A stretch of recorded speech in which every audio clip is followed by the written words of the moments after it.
It's over 9,000!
Welcome, Super Elite Warriors, to Final Forum, a podcast for the discussion of all things Dragon Ball. I am your host, Jelly, an elite recruiting member of the Frieza Force on a mission to find the best warriors from across the galaxy to join the greatest army of all time, and I am joined, as always, by my new recruit co-host.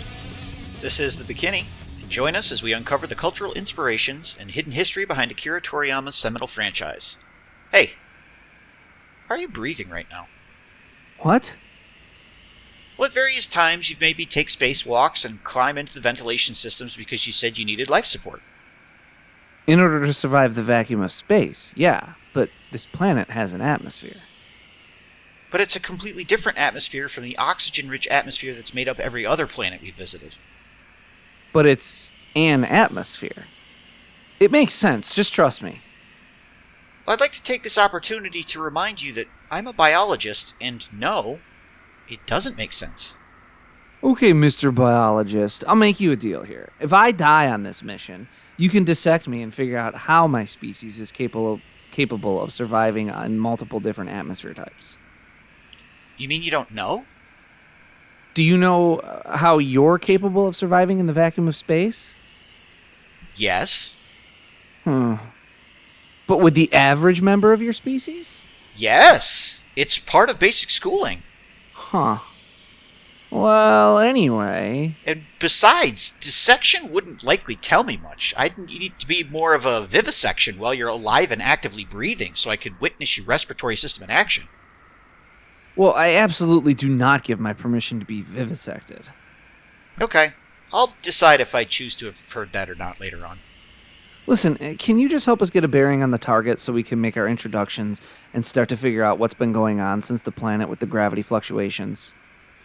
You know, I kind of love that you can't even remember the dumb names you've been giving to planets along the way. It lets me know that you're not giving much thought to this, and you don't have to worry about continuing to call this planet we're on Martia or whatever.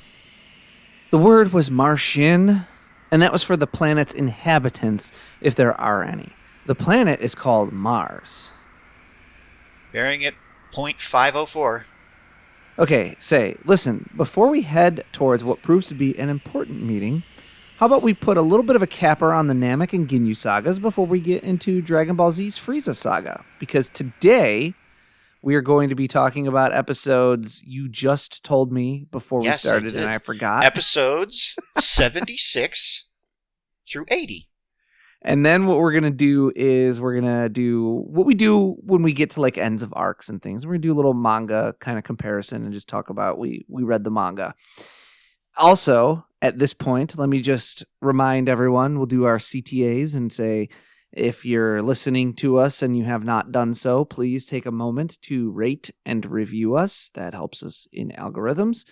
And make sure to follow us on... We're on all the socials, but we are most active on Blue Sky because that's the one where we tend to get the most interaction from you, the listeners. So I almost said viewers, but I guess we are on YouTube if you want to just sit and stare at our that's logo. Technically viewing. Take a moment, do those things. It helps, and every little thing we get just helps both in all the normal ways that you would think of, all the crass ways, and it also just boosts our confidence and our attitudes and moods. Agreed. All right, so let's do these episode reviews. We're starting today with episode 76, titled Piccolo's Return. Gee, I wonder what their first wish is going to be. That's right, our heroes have collected all 7 Dragon Balls, and Dende has provided the password to their heart's desires. Porunga has arrived to flex, literally, on the Ops, but they need to hurry because Frieza's making a beeline for his ship. Their first wish is to bring back everyone killed by the Saiyans on Earth, but it looks like everyone has to be brought back one at a time. So who do you bring back first? Well, there's much deliberation on both Kai's planet and Namek, but it seems Piccolo has a plan. He calls Gohan Kai-elect and tells him that if he's wished back first, he can hack the 1 revival per wish because Kami will come back as well. This will also bring back Earth's Dragon Balls. Then he can be wished to Namek to help in the battle against Frieza. He also does not care how the 3rd wish is used. Meanwhile, Vegeta is jolted awake when he senses Frieza and heads out to find the others when he realizes that he's been double-crossed and the dragon has been summoned. Uh-oh. The first wish is completed. Piccolo is alive, but still on Kai's planet. This results in quite a shock for Mr. Popo when Kami suddenly materializes on his lookout. Vegeta and Frieza are moments away from the dragon, and the second wish is granted. Piccolo is on Namek. Somewhere. But before the 3rd wish can be uttered, Vegeta and his Rage, great punk band name, by the way, arrive on the scene. Piccolo is busy getting his bearings, and the weight of Frieza's ki impresses on him the dire situation they are in. Krillin gives in and tells Dende to grant Vegeta's wish as he sees no better alternative, but before the wish can be fully spoken, Porunga dissipates. The Dragon Balls turn to stone. The Grand Elder has passed. Now, Vegeta is pretty pissed, but his wrath becomes frozen in place as Frieza is now on the scene. And that brings us to episode 77, titled The Fusion. So Piccolo and Kami got revived, and nobody won immortality. Vegeta's pissed, Frieza's pissed, Goku is still in a back-to-tank. If we're all going to die, I guess we go down fighting. There's also some great art in this ep, by the way, so just keep an eye out for it. Frieza starts to use 1% of his power, and Piccolo feels it from across the planet. But he also notices a much smaller one, a Namekian that's near death. Nail. He offers Piccolo a bargain. I'll be your rebound to help you get over Kami, and you'll get a power boost big enough to take down Frieza. Piccolo reluctantly accepts. And I'm loving how petty Nail is. Man is just willingly sacrificing himself to take a chance at bringing Frieza down. No, I'm just not hating to my full potential, I guess. Speaking of potential, the power boost Nail gives Piccolo is enough to get even the stoic Piccolo to start hyping himself up, which is kind of a funny moment. Basically just like hyping himself up, like, yes, I can do this, which is like way out of character for him. Back at the mothership, the fight kicks off with Frieza shooting some blasts at our heroes that they expertly dodge. He trades barbs, then punches with Vegeta in a display of raw power. Vegeta proves it's more than words, and the others start to believe they might actually have a chance. But what's this? Frieza can transform? It would appear his different forms help him to better control his incredible power. Which brings us to episode 78, titled Fighting Power 1 Million. So what's the new drip? Well, it basically is just Frieza without armor.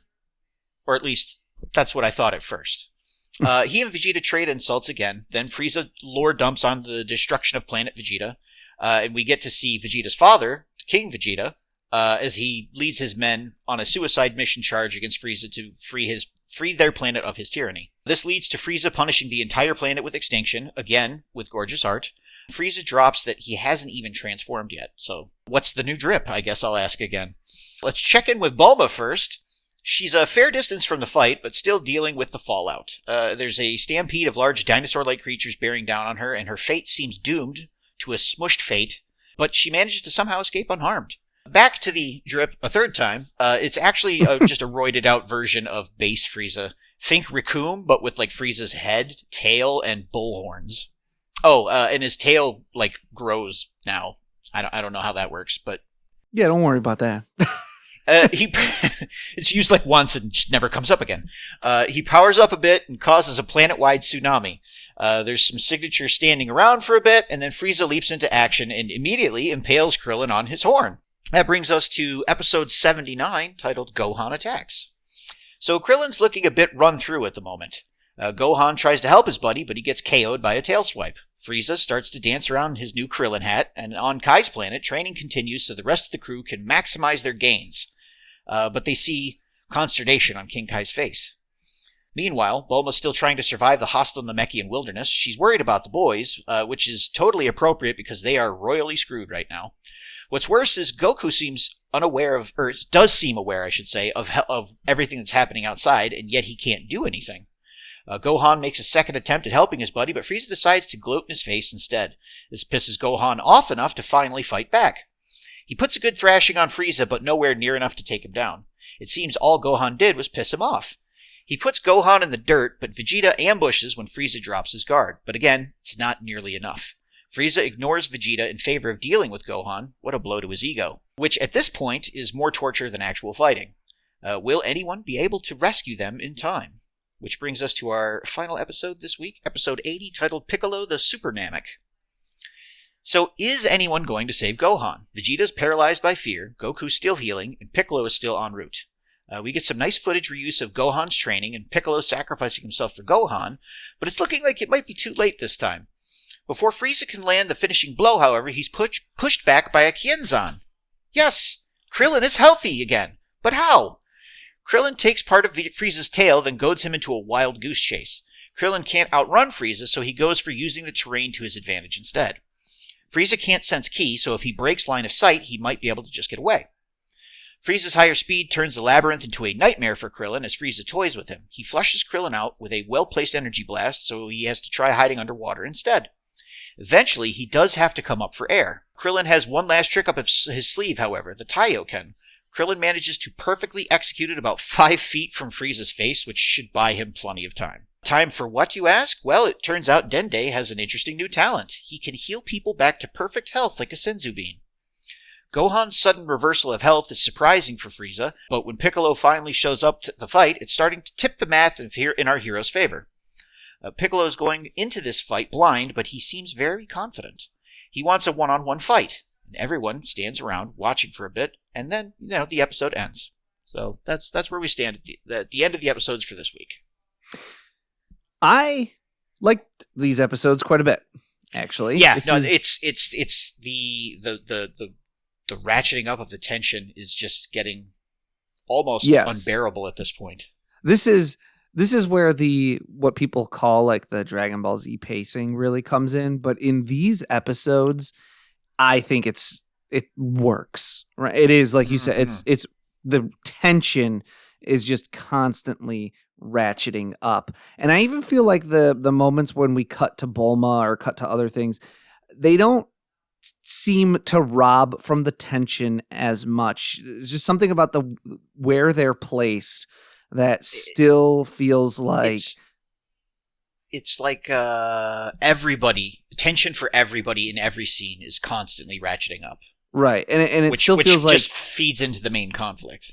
Even though we're cutting to Bulma, which we frankly don't care as much about, we're still feeding on the tension from the Frieza stuff, right? Like you mentioned, it's Frieza starts powering up, and that causes an animal stampede that affects Bulma. We're cutting over to Bulma, but we're cutting to okay, this character started powering up, and his power up alone is having planet-wide impacts. What is actually happening? What's the transformation gonna be? How screwed are our characters? Yeah. And it just keeps ratcheting that tension up. Plus the fighting when it's going on is really, really good. Yeah, these are really strong episodes. This is still, even though the pacing has slowed, I'd say we're still in the point where it still really works, and it doesn't feel like some of the Frieza fighting, final form Frieza fighting, definitely feels okay, we are just dragging this out now. Yeah. This still, and I think it's that ratcheting of tension. It's this whole cat and mouse game that Vegeta's kind of playing with these characters, because they're all so much weaker than him. And it's those long, drawn-out shots now, the reason why they're drawn out is because of that tension, and that's why it works. Whereas later on in this fight, when we, get towards the end of it, it's more, okay, this is kind of a foregone conclusion at this point. Why are we not just done with this fight now? Yes, I completely agree. It all still works. We're still building that tension, and when the fight later gets to that, like those like long drawn out moments, like you said, it's more of a foregone conclusion, and it's more like you're interrupting your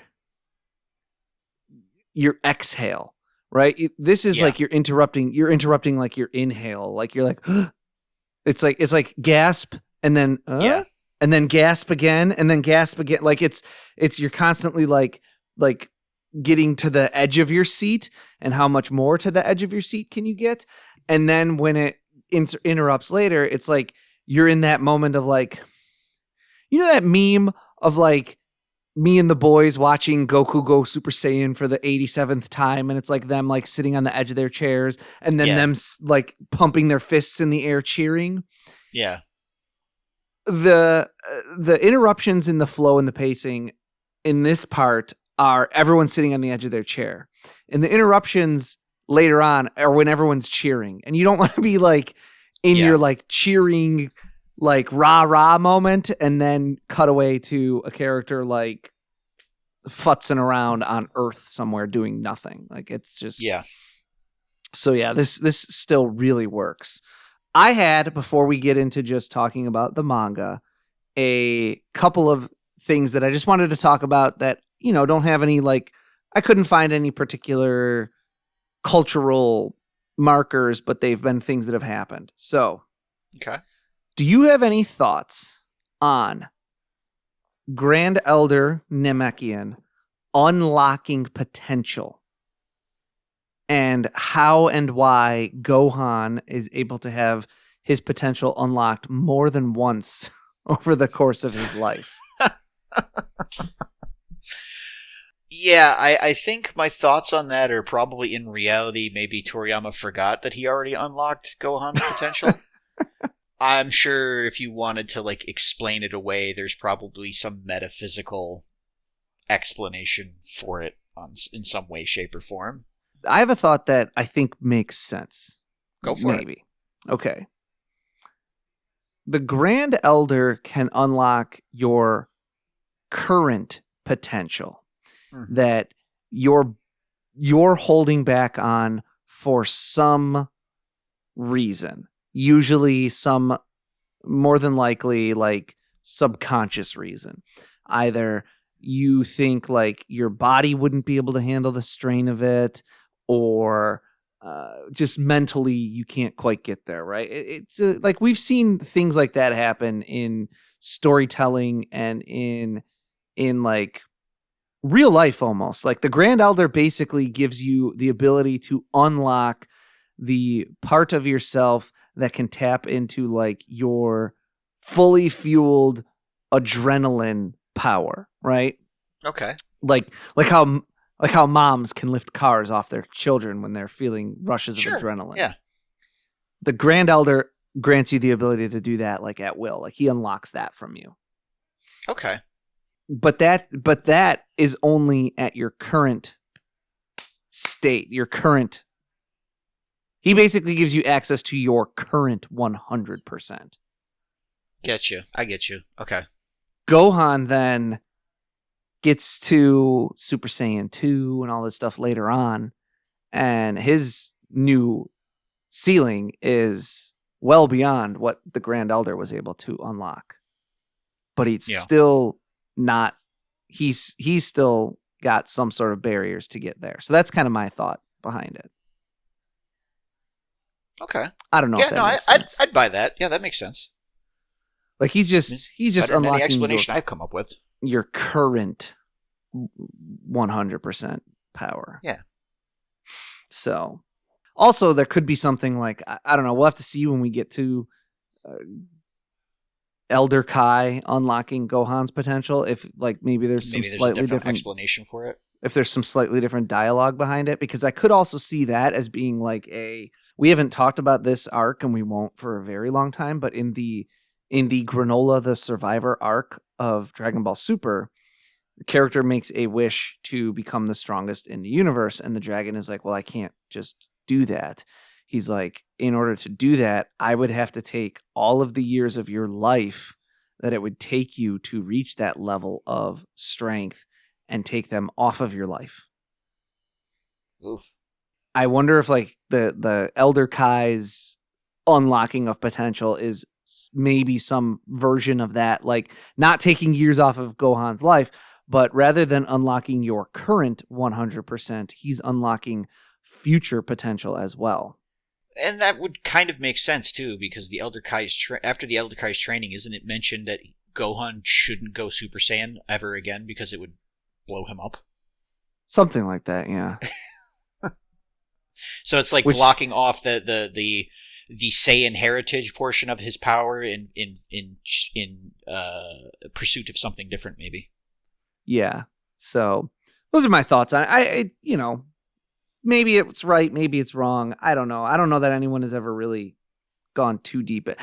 Other than fans like we're doing right now. I've never seen like anyone ask Toriyama about it, and I'm sure again Toriyama was so like pithy and nonchalant, he would have just been probably like, well, it was something, I'm sure.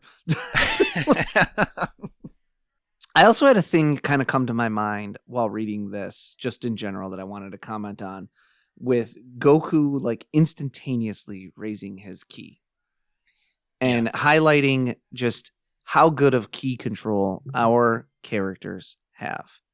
Mm-hmm. Because this has to do, it reminded me in a way a little bit of we both read and watch My Hero Academia.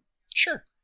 It reminded me a little bit of like Deku to an extent, where a lot of the characters in this show are always using their powers just however. Right. Vegeta soon learns how to raise and lower his ki, but he only really learns how to raise and lower it in relation to his whole body. He can raise and lower his whole own ki. Mm-hmm. Our characters can like raise and lower their ki in individual parts of their body. Yeah. And they can channel their ki into individual parts of their body, which is what allows them to read a scouter level of 10,000 or 20,000 or 50,000 or whatever, and be able to defeat characters who say that they're stronger than that, because they're putting like all 50,000 into their hand. Yeah. I just kind of wanted to point that out. It just really kind of came across to me while I was reading through this part of the manga of like, I'm going to keep talking about it. Of like how stupid scouters are. I think also it's trying to highlight like the difference between Earth's fighters versus every other fighter in the universe. Earth's fighters seem much more invested in like the spiritual component of martial arts, whereas all of these aliens that we're seeing are very invested in just like what's the number. Yes. And I think it's there's definitely some commentary going on here about between like, living a well-balanced life like the Turtle School promotes versus relying on technology a little too much. Right. And that's, I say scouters are stupid. I mean, in universe, I guess they're stupid. Yeah, no, I think as a literary technique, they are good. It's just most people lack media literacy. But well, as a literary technique, right? As a literary technique of pointing out, like, hey, look how flawed it is to attempt to understand this via this device and base your entire society around that. It's like I can think of no modern parallel for that at all. It's like a very good anti-eugenics statement being made. I was also thinking cell phones too, honestly. And I really like it. So I just wanted to comment on it. One thing I just want to put out there, if anyone wants to look into it or anything, because I wasn't. I only very briefly looked, and I wasn't able to find anything. Ginyu in the anime says change. In the manga, he says switch. And I don't know, like, if that matters, if it necessarily is supposed to be one or the other. I don't know. Nintendo probably retroactively hit them with a cease and desist. I don't know, like, what word in Japanese he might be using. Like, right. I would tend to doubt it's henshin, because that has more of the connotations of like an Ultraman or a Kamen Rider of like transform.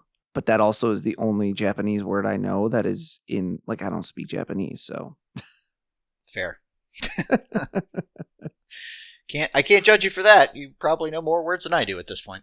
So with that, getting into the manga. By the way, if you're reading these chapters of the manga in the Vizbig, you do need 2 volumes. At the same time, we did like kind of 2 arcs in a way.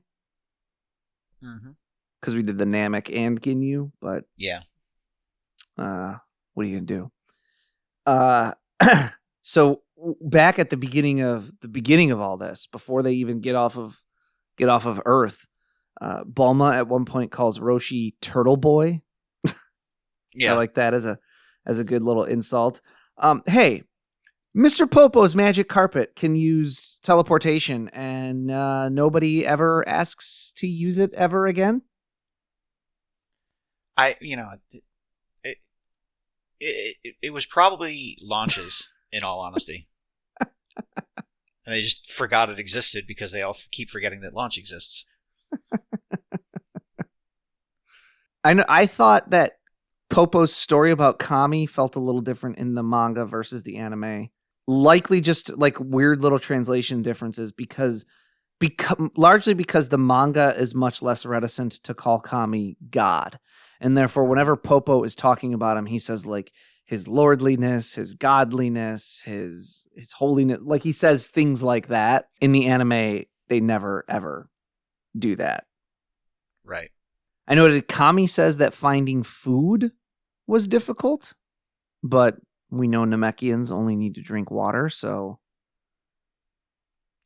what a jerk. Kami. 70% of the earth is water. Was it really that hard to find? Maybe he can't drink salt water. Maybe. Oh, you know what? That's a good point. Maybe he couldn't. If they really are slugs, I suppose it would be poison to them. Oh, hey. Good call. Remember when we were watching the episodes and we were like, oh, Bulma shows up in this one look for like a couple of scenes, and then the next time we see her, she looks completely different? Yeah. She makes a comment in the manga specifically saying that she cut her hair for space travel. Huh. I guess that makes sense because you don't want your hair like floating around all over the place. Maybe. Gohan states out loud, because I think it's Krillin who says, you must really respect Piccolo. And he goes, yeah, about the same as my dad. Huh. So we have Piccolo is Gohan's dad, confirmed. Man, the man said it himself. I made this comparison when we watched, but it just hits me again how similar if Bulma in the beginning of this, when they're in the spaceship, is to Misato from Evangelion. When they are thawing or getting Vegeta out of the Bacta tank, they say, we couldn't grow your tail back. And he says, don't worry, it will grow back. Yeah, it'll grow back in time. What? Which, I mean, we kind of already have confirmed that, because didn't Gohan's tail grow back? Yeah, as a child, Gohan and Goku, as a child, but like Vegeta's tail never grows back. Goku's never grows back once he's an adult. True. Gohan's never grows back once he's an adult. The sort of assumption always has been that a Saiyan's tail will stop growing back once they're an adult, but Vegeta says his will grow back, but then it doesn't. So now we have to wonder, is a Saiyan's tail like, is it like hair on your face? Do they have to keep shaving?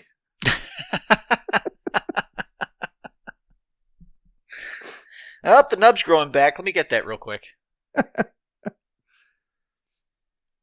In the anime, as Vegeta is leaving Frieza Planet 79, he explicitly is shown to turn around and grab a scouter. He's like, hey, give me that before, He does not do that in the manga, but then he has one when he arrives on Namek. So the anime has fixed a bit of a continuity error. That's fantastic. I missed that. Oh. In the manga, they hardly call Vegeta by name at first. Like throughout most of this, they just keep calling him the Saiyan. Mm-hmm. I caught that. Oh, there's an alien when we first get on planet Namek who has like a fin on his head and his nose is more just like a traditional skull opening. I just dig that character design. Oh, okay. This is a pretty good one. More just excellent art, like when Kiwi explodes, excellent art. Frieza, as I'm sure probably in the subtitled version, which you're watching, you're probably noticing not much of a change per se, but compared to his dub dialogue, Frieza is written much more proper and pompous. He says like Mr. Vegeta and Mr. Zarbon and stuff like that. It's just a very, like, he's got that very posh speaking style. Which we love. We love a sassy king. Yes, I love sassy Frieza a lot. Sassy Frieza and Masako Nozawa are like the two biggest reasons to watch Dragon Ball subtitled for me.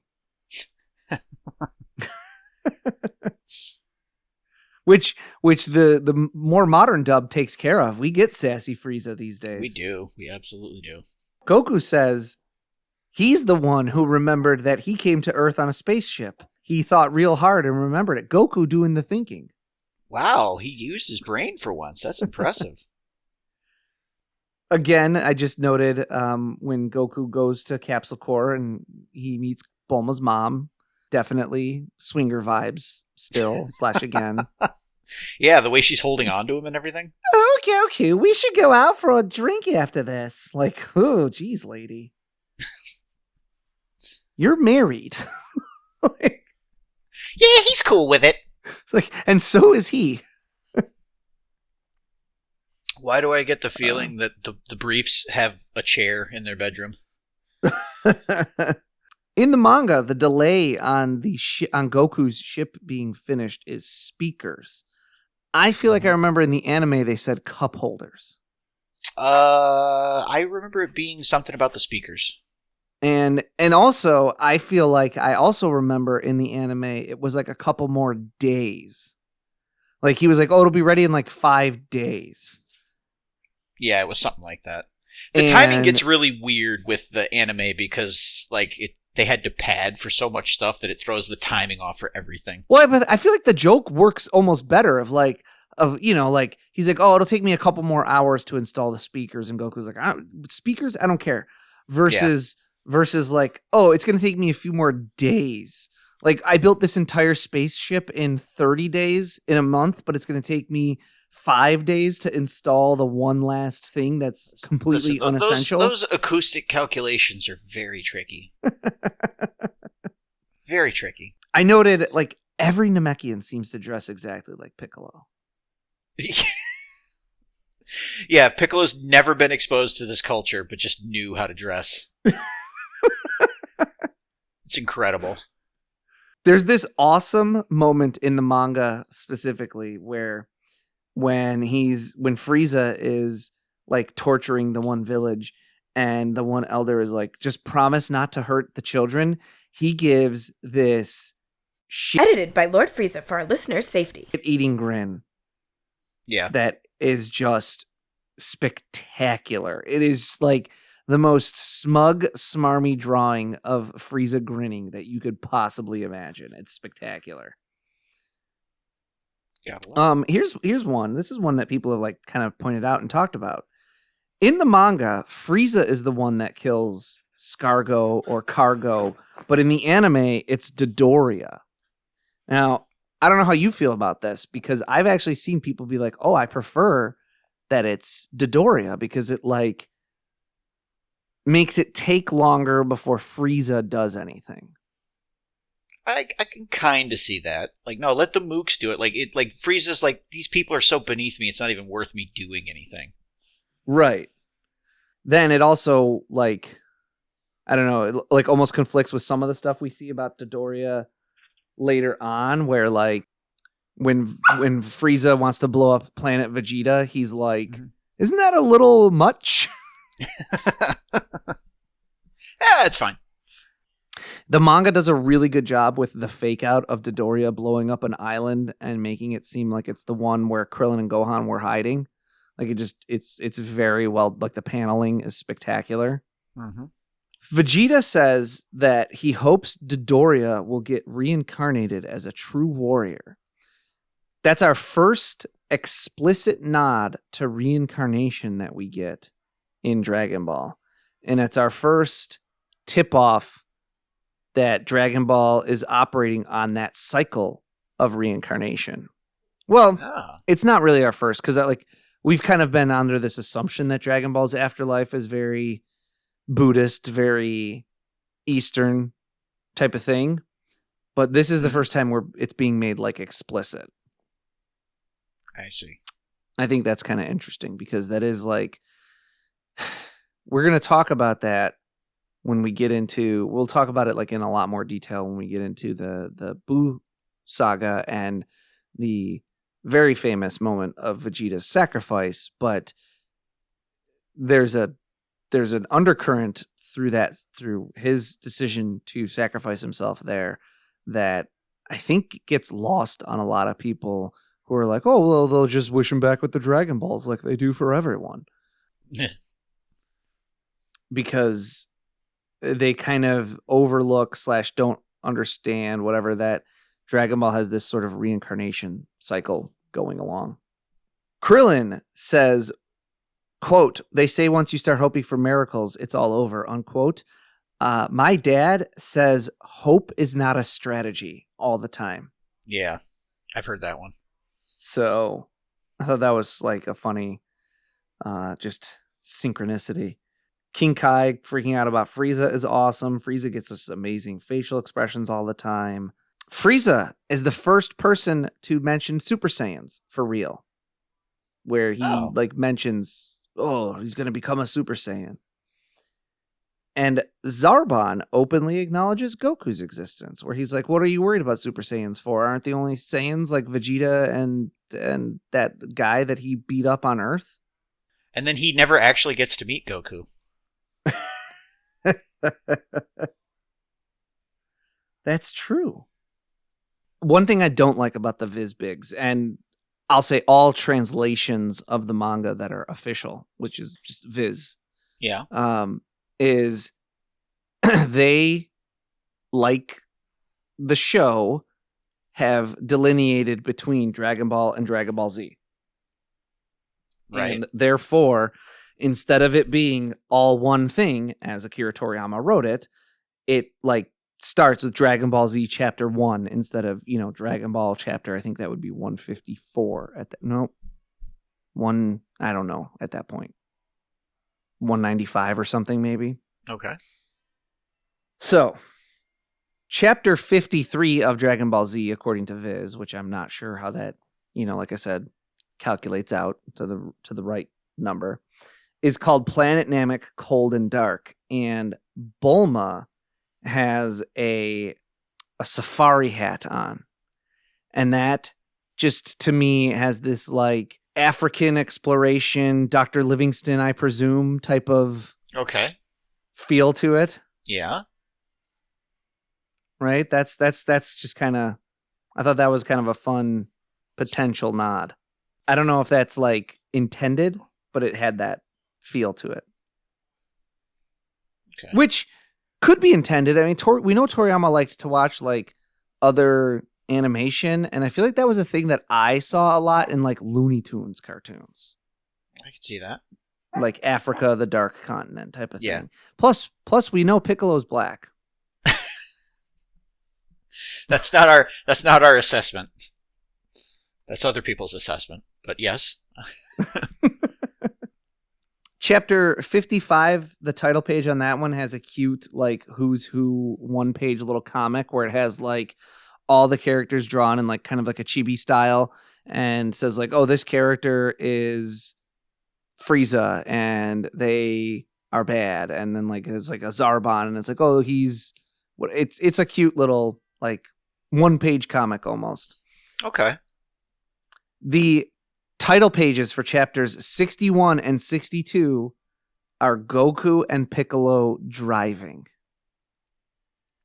We'd love to see it. I wonder if that was inspiration for those episodes. I hope so. It's like canon, though. At least, hey, that.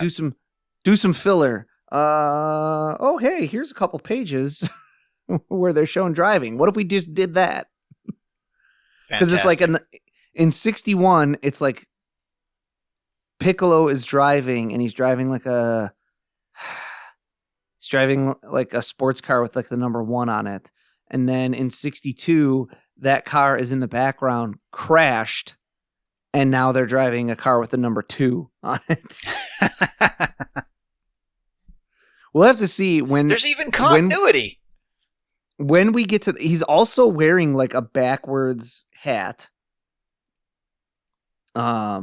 Well, I mean, that sounds like it's the same.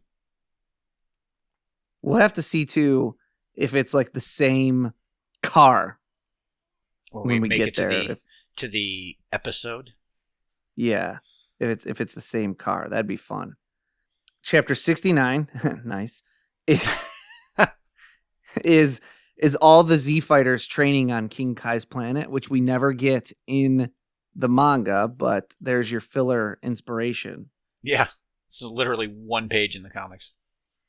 Author note for Volume 4 says he had a habit of drawing things, Toriyama, that he wanted over and over until he either got them or lost interest, starting with a horse when he was a kid, which he never got.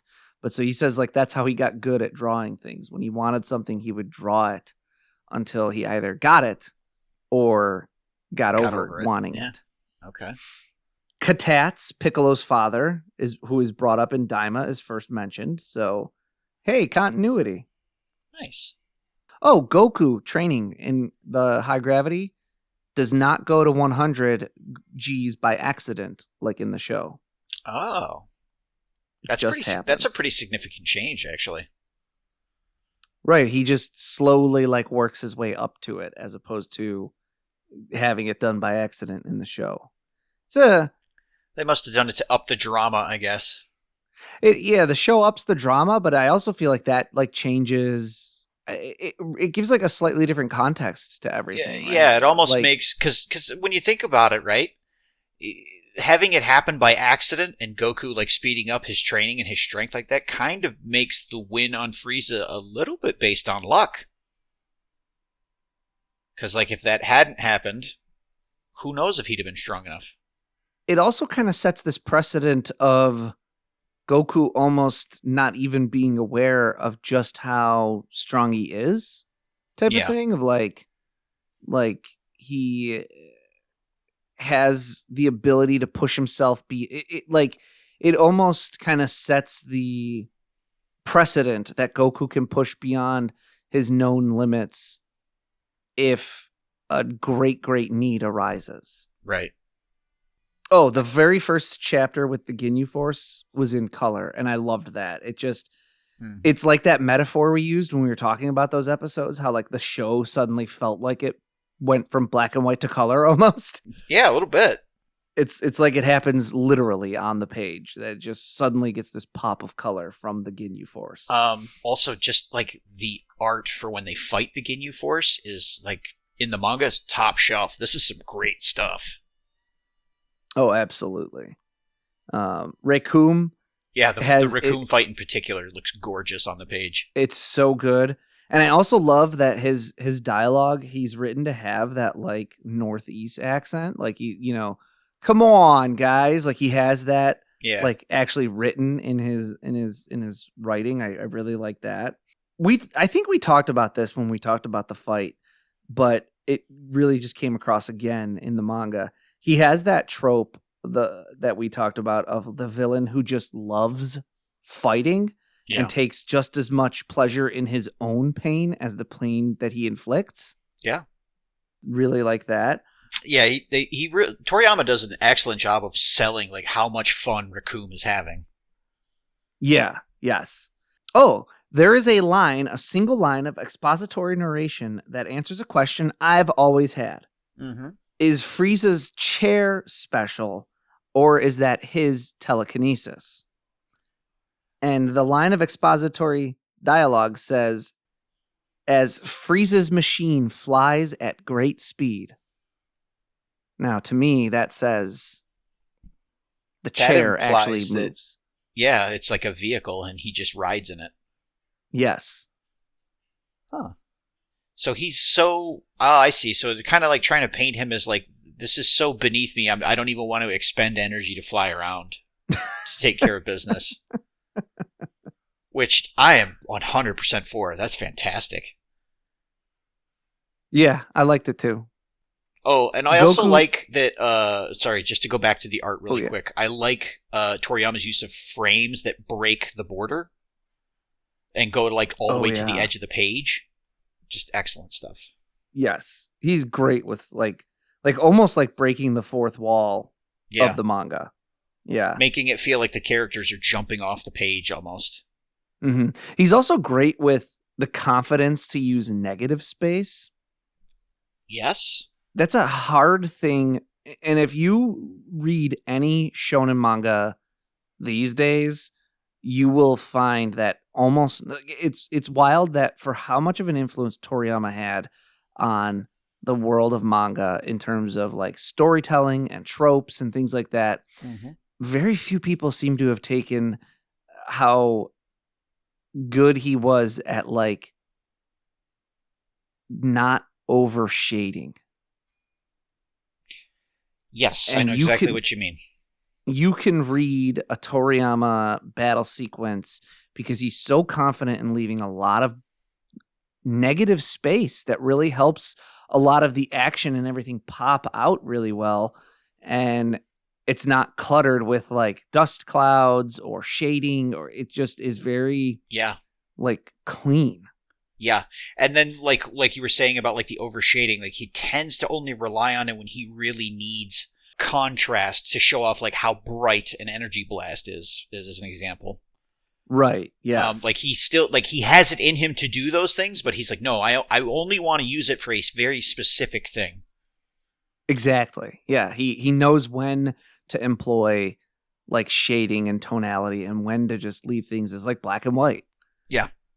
And that's great. That is like, it's something that I'm not going to say like it's easy to do. It's really hard to do because just leaving yourself without any shading or anything really like it gives you nowhere to hide. Yeah. Like your line work's got to be on point to get away with that.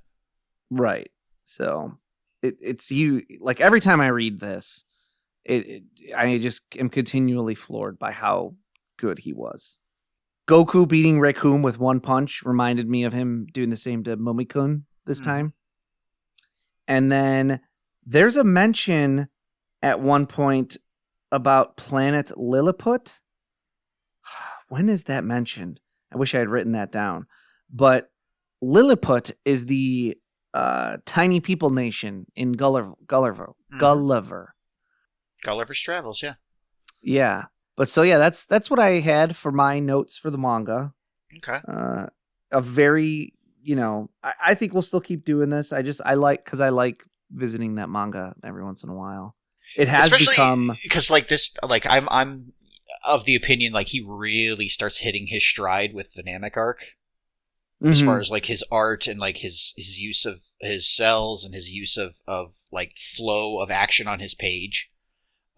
This is probably some of the best work he's done yet to this point, and it's worth it to read it, folks. Yes, and that's I've actually started telling people as like my default. People who are like, oh, I don't know if I want to get into Dragon Ball. It's like 800 episodes of anime. I'm like, how about first check out the manga? It'll take you like you can read half of the manga in a month.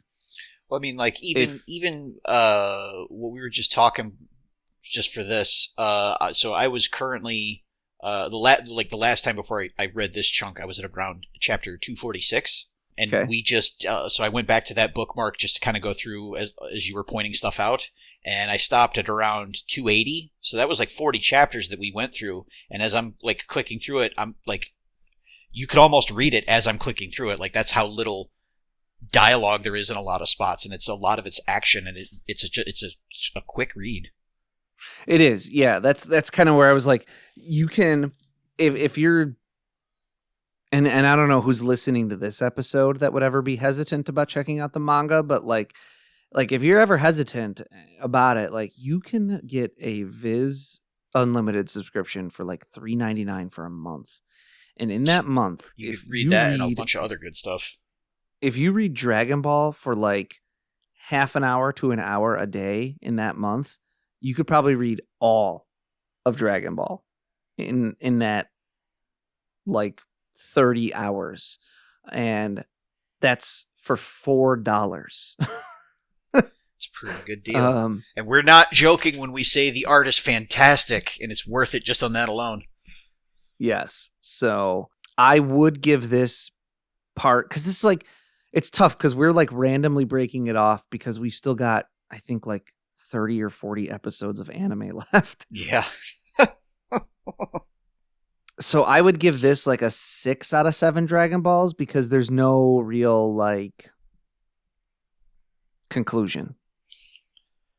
I give it, easily a 6. Yeah.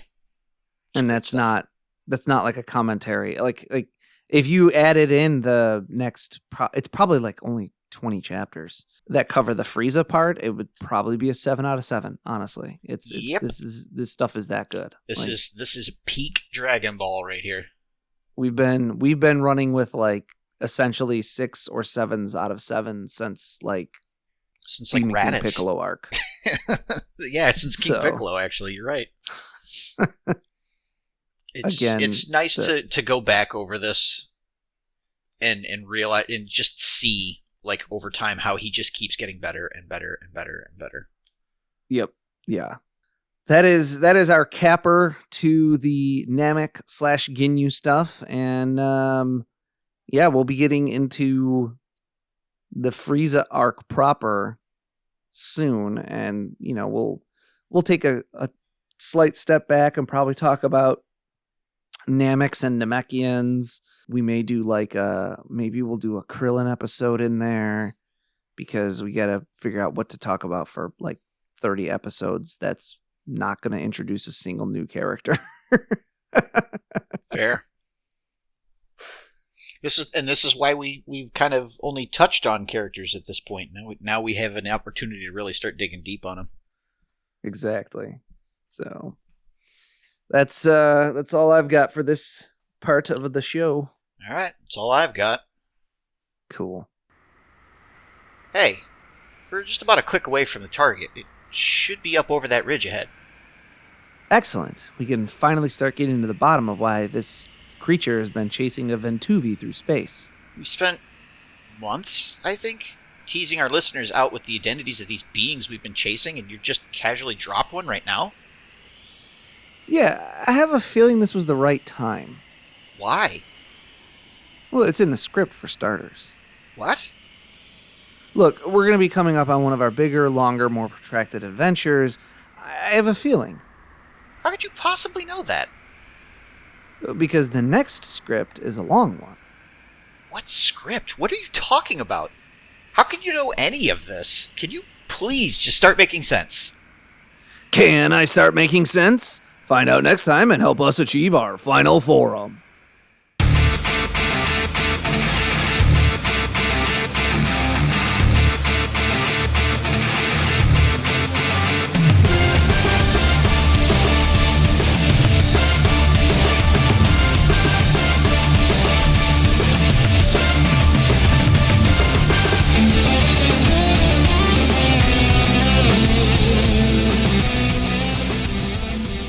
Final Form is written and produced by Tom Gwelly.